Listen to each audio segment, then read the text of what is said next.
Alhamdulillahirabbil alamin. Shalawatuna wassalamuna ala nabiyil karim khatamil anbiya'i wal mursalin wa ala alihi wa ashabihi ajma'in. Qala ta'ala fil Qur'anil karim, a'udzu billahi minasyaitonir rajim.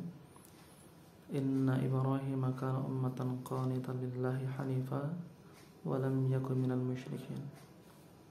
Amma ba'du, teman-teman sekalian yang dirahmati oleh Allah Ta'ala, banyak di antara kita yang sering mengeluh, ya, sering berprasangka kepada Allah Ta'ala dengan prasangka yang buruk, kemudian menyangka bahwasanya beban yang kita emban, beban yang kita pikul saat ini termasuk dalam kebanyakan aktivis dakwah, yaitu beban yang sangat berat.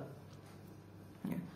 Apa-apa mungkin dikerjakan sendiri, apa-apa banyak double job, bahkan triple job, four job dan seterusnya, yang membuat seakan-akan gerakan dakwah itu hanya sekedar banyak di grup, ya, WA, tetapi yang bergerak hanya itu saja orangnya. Yang mungkin tercantum dalam grup WA itu, ya, anggotanya puluhan, ya, kemudian mungkin ratusan dan seterusnya, tetapi yang benar-benar bergerak muharrik, ya, penggeraknya, ya, yang pontang-panting dan seterusnya, hanya bisa dihitung jari. Dan mungkin sebagian dari orang-orang banyak yang mengeluh, ya. Banyak yang mengeluh kepada saya, ya, harus seperti ini sebagai ketua di bidang ini, ya, tetapi harus nyebrang jalan, ibaratnya mengerjakan pekerjaan yang bukan pekerjaannya, bukan jobnya, sehingga timbul kesan bahwasanya orang-orang yang ada ini wujudihim ka'adamihim, mereka ada tetapi seakan nggak ada. La yamutu wa la yahya, ya, hidup nggak berguna, mati belum siap, kan itu. Istilahnya mereka hampir tidak berdaya, sehingga banyak orang-orang yang memang memiliki semangat bagus, semangat yang luar biasa dalam dakwah di organisasi atau di pergerakan tertentu, yang mereka di awal-awal mungkin semangat, ya, dalam mengerjakan pekerjaan yang bukan kewajibannya, tetapi lambat laun, lambat kemudian timbul rasa lelah, timbul rasa pertanyaan dalam diri, kenapa dan sampai kapan seperti ini, ya. Maka kita perlu banyak belajar dari banyak peristiwa yang Allah sebutkan dalam Al-Quran, ya. Allah Ta'ala mengatakan kita dalam Quran, a'udzubillahi minasyaitonir rajim, inna Ibrahima kana ummatan qanitan lillahi hanifa wa lam yakun minal musyrikin, ya. Dalam Quran surah An-Nahl ayat 120, Allah Ta'ala berfirman mengingatkan tuh tentang Ibrahim, ya, alaihissalam. Seperti apa Ibrahim?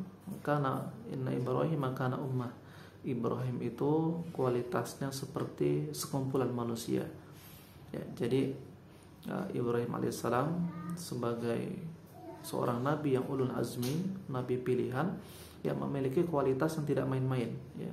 Beliau bisa ceramah, beliau bisa memimpin pasukan, beliau bisa menjadi seorang intelijen, bisa menjadi seorang suami yang baik, menjadi ayah yang luar biasa, menjadi seorang raja sekalipun, menjadi seorang pendidik sekalipun, menjadi seorang diplomat sekalipun, menjadi seorang ahli surat sekalipun, ahli apa? Bahasa sekarang sekretaris, ya. Ini Ibrahim alaihissalam, ya, makanya disamakan oleh Allah Ta'ala kualitas satu Ibrahim itu seperti sekumpulan umat Islam pada waktu itu, ya. Jadi satu Ibrahim kualitas seperti sekumpulan umat. Jadi kalau diibaratkan zaman modern, ya, Nabi Allah Ibrahim itu bisa ceramah, kemudian bisa mimpin jamaah, kemudian bisa mengajar, kemudian bisa mengedit video, kemudian bisa mengedit foto, kemudian bisa buat flyer, kemudian bisa himpun dana, kemudian bisa nyalurkan dana, kemudian bisa masak, kemudian bisa bungkus makanan, kemudian bisa mengumpulkan jamaah dan seterusnya, ya.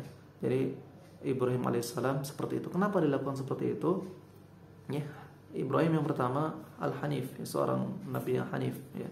Kemudian Ibrahim alaihissalam belum mendapatkan kader inti, ya. Nanti setelah jeda waktu sekitar puluhan tahun menikah dengan istri kedua itu Hajar, baru Allah karuniai Ismail alaihissalam. Jadi Ismail adalah kader inti termasuk Ishak daripada Ibrahim alaihissalam. Selama masa fase tersebut, Ibrahim alaihissalam belum mendapatkan kader inti yang mampu mengemban dakwah, ya. beliau hanya memiliki seorang istri, ya. Kemudian istri tersebut tentu gerak dalam dakwahnya terbatas, ya, karena sebagaimana syariat Islam ketengahkan bagaimana peran istri itu terbatas, ya, tidak sepanjang seluas peran seorang laki-laki. Sehingga kalau kita lihat bahwasanya fase antara Ibrahim alaihissalam, ya, menunggu kader inti sampai Ismail bisa diletakkan di lembah Makkah sekarang, itu fase yang jumlahnya sangat panjang, ya, jeda waktu yang sangat panjang, puluhan tahun, ya. Kata seorang ulama Ibnu Khalil rahimahullah taala, beliau mengatakan kalau Ibrahim alaihissalam disebut ummatan, ya, kualitasnya seperti sekumpulan manusia pada usia sekitar 50 tahunan.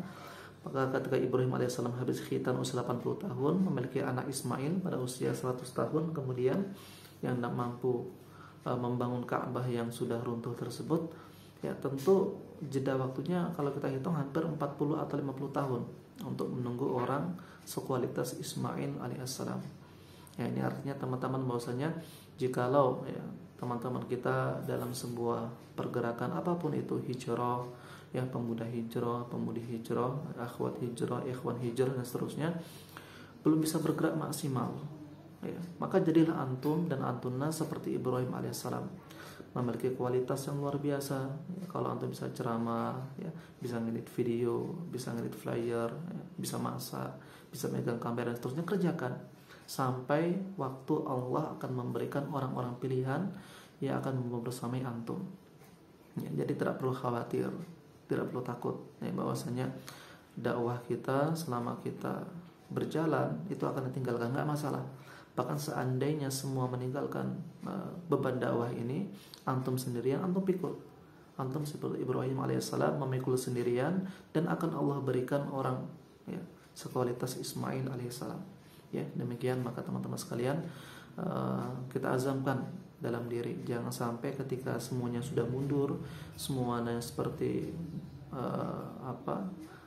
wujudihim ka'adamihim, ada tapi nggak berkualitas, antum ikut-ikutan nggak berkualitas. Jangan, antum harus mengemban berkualitas seperti Ibrahim alaihissalam, ya, memiliki kemampuan seperti sekumpulan kader, ya. Bahkan kalau antum orang yang berhijrah, satu antum dan antuna itu seperti 100 orang yang berhijrah misalnya, itu sangat luar biasa, ya. Ini harus kita tanamkan.